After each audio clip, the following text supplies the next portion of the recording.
Kannappa cinema చూసి థియేటర్ల నుంచి బయటకు వచ్చిన జనాలు ముందుగా క్లైమాక్స్ గురించి మాట్లాడుతున్నారు. రిషబ్ శెట్టి కాంతారా క్లైమాక్స్ ఎంత ఇంటెన్సిటీతో చూపు తిప్పుకొనివ్వకుండా ఉందో కన్నప్ప క్లైమాక్స్ కూడా అలాగే ఉందని అంటున్నారు. ప్రేక్షకులు మరీ ముఖ్యంగా ఆ పరమశివుని భక్తులందరూ భక్తిభావంతో కంటతడి పెట్టుకుంటూ బయటకు వస్తున్నారని ఎర్లీ రిపోర్ట్స్ బట్టి అర్థమవుతోంది. పరమేశ్వరునికి అపర భక్తుడు అయినటువంటి తిన్నడు కథతో ఈ సినిమా తీసిన సంగతి తెలిసిందే.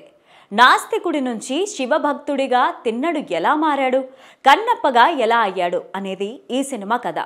ఆ ట్రాన్స్ఫర్మేషన్ బాగా చూపించారట.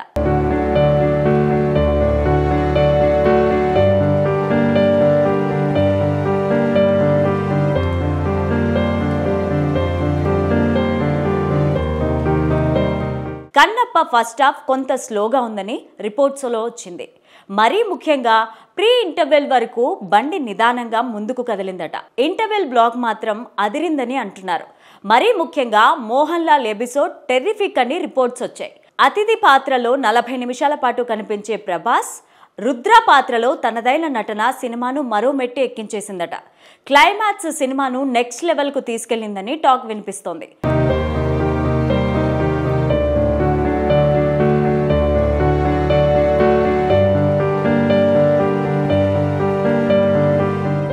కన్నప్ప పాత్రలో నటించడం కోసమే పుట్టినట్టుగా విష్ణు మంచు అద్భుతమైన నటన కనబర్చాడని బాలీవుడ్ జనాలు అంటున్నారు.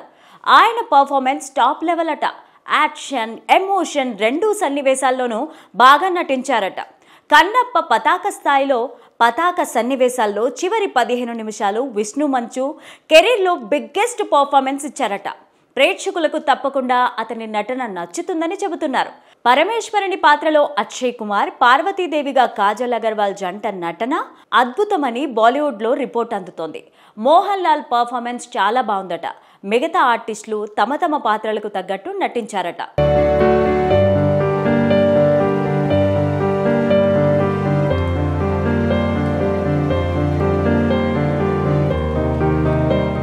ఓవరాల్గా కన్నప్ప మంచి సినిమా అని ఫస్ట్ రివ్యూ వచ్చింది.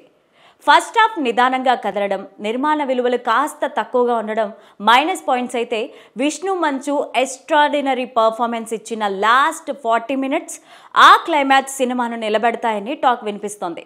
అక్షయ్ కుమార్, ప్రభాస్ క్యారెక్టర్లు ఈ సినిమాకు స్పెషల్ అట్రాక్షన్ అని చెప్పుకోవచ్చు. టికెట్ రేటుకు సరిపడా వినోదాన్ని అందిస్తుందట ఈ సినిమా. తెలుగు ఆడియన్స్ నుంచి సినిమాకు ఎటువంటి స్పందన వస్తుందో వెయిట్ చేసి చూడాలి.